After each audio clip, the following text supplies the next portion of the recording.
Sir Madhav school बचाओ संघर्ष समिति ने सोमवार को विरोध प्रदर्शन किया। प्रदर्शन में छात्र छात्राएं, अभिभावक, शिक्षक संघ शेखावत और छात्र संगठन एसएफआई शामिल हुए। राजनेता और भूमाफिया के दबाव में शिक्षा विभाग सीकर की सबसे पुरानी सर माधव स्कूल को दूसरे स्कूल से मर्ज करने की कार्यवाही कर रहा है।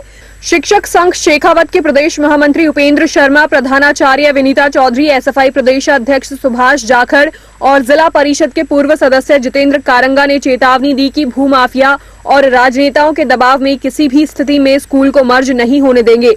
उन्होंने कहा कि माधव स्कूल में 300 के करीब छात्र छात्राएं अध्ययनरत हैं। उन्होंने कहा हर मुद्दे पर आरोप और प्रत्यारोप करने वाले राजनेता ने चुप्पी साध रखी है। उपेंद्र शर्मा ने कहा भूमाफिया को जिन राजनेताओं ने संरक्षण दे रखा है उन्हें बेनकाब कर आगामी चुनाव में सबक सिखाया जाएगा। संघर्ष समिति की 29 जुलाई को बैठक होगी जिसमें आगे की रणनीति तय की जाएगी। स्कूल जो सीकर जिले की एक ऐतिहासिक धरोहर है और सीकर जिले का सबसे पुराना विद्यालय है, जिसमें यहाँ के कई राजनेता पढ़े हैं, कई अधिकारी पढ़े हैं, कई अच्छे खिलाड़ी इस स्कूल ने दिए हैं। लेकिन कुछ दिनों से जिस प्रकार से आज से तीसरी पीढ़ी का विजन दूसरा था, उन्होंने सामाजिक सरोकार और शिक्षा को बढ़ावा देने के लिए ऐसे केंद्र स्थापित किए। लेकिन आज हालात ये हैं कि तीसरी पीढ़ी कॉमर्शियल हो गई है और वो इन संपदाओं को हड़पने का मानस बना रही है। यही स्थिति माधव स्कूल के साथ हो रही है। एक मंदिर के पुजारी ने बेवजह इसमें दखल दी है और वो इस स्कूल को मंदिर के बहाने हड़पने का प्रयास कर रहा है।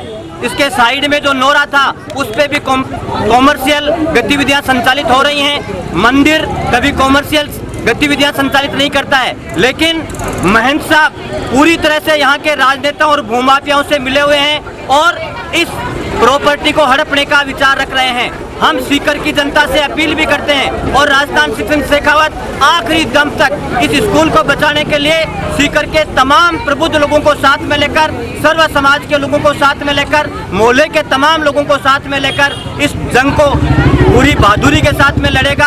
और हम इन मोहल्लों में संपर्क करके निश्चित रूप से इन राजनेताओं पे भी दबाव बनाएंगे और राजनेता जो राजनीतिक संरक्षण दे रहे हैं उनका भी चरित्र जनता के सामने लाने का प्रयास करेंगे। हम आखिरी दम तक इस विद्यालय को बचाने का काम करेंगे। 277 का नामांकन है, जहां दलित और पिछड़े वर्ग के, अल्पसंख्यक वर्ग के बच्चे यहां पढ़ रहे हैं। यहां पर ऐसा कोई विद्यालय नहीं है जहां पर इन बच्चों की प्रॉपर व्यवस्था हो सके। 1.5 किलोमीटर में कोई ऐसी जगह नहीं है जहां पर इस स्कूल को मर्ज करने का काम किया जा सके, इन बच्चों की पढ़ाई की व्यवस्था सुनिश्चित किया जा सके। इसलिए इन बच्चों के भविष्य को देखते हुए हम सरकार से अपील करते हैं कि निश्चित रूप से एक गंभीर और संवेदनशील मुद्दा है, इस पर तुरंत एक्शन लिया जाए और माधव स्कूल को बचाने में इन आम जनता का, इन बच्चों के भविष्य को सुरक्षित करने के लिए एक सकारात्मक फैसला लिया जाए। उपेंद्र शर्मा, प्रदेश महामंत्री, राजस्थान शिक्षक।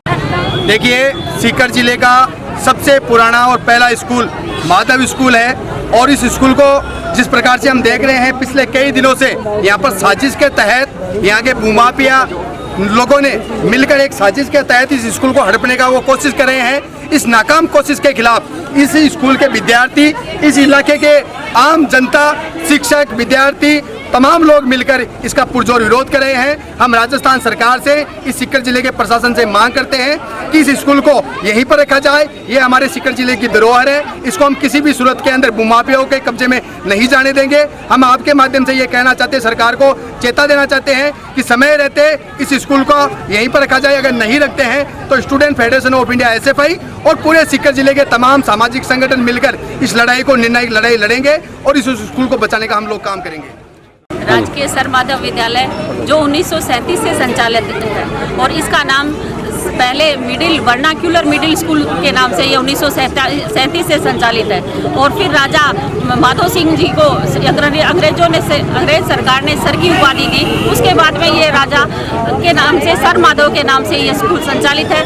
आज इसमें 277 बच्चे मेरे पास हैं और आए दिन लगातार हर दिन 10-15 एडमिशन आ रहे हैं हमारे पास। एक तरफ तो सरकार ये कह रही है कि नामांकन बढ़ोतरी की जाए, और मैं ये कह रही हूँ कि हमारे सीकर जिले में मिडिल स्कूल के अंदर कहीं भी इतना नामांकन नहीं है जितना मेरी इस सर माधव स्कूल में है। और यह स्कूल एक ऐसी जगह अवस्थित है जहाँ पर सभी बच्चे, आसपास के गरीब बच्चे हैं, दलित मजदूर वर्ग के हैं, मुसलमानों के बच्चे हैं, जो यहाँ पे आसानी से पहुँच सके। आसपास में 2-2.5 किलोमीटर में ऐसी कोई स्कूल नहीं है जहाँ पर मेरे ये 270 बच्चे जा सकेंगे। तो मैं इस मीडिया के माध्यम से सभी से यह अपील करना चाहूँगी, सभी सामाजिक संगठनों से, राजनेताओं से, कि हमारे विद्यालय को बचाया जाए, ना कहीं शिफ्ट किया जाए और ना इसको मर्ज किया जाए, क्योंकि ये एक ऐतिहासिक स्कूल है।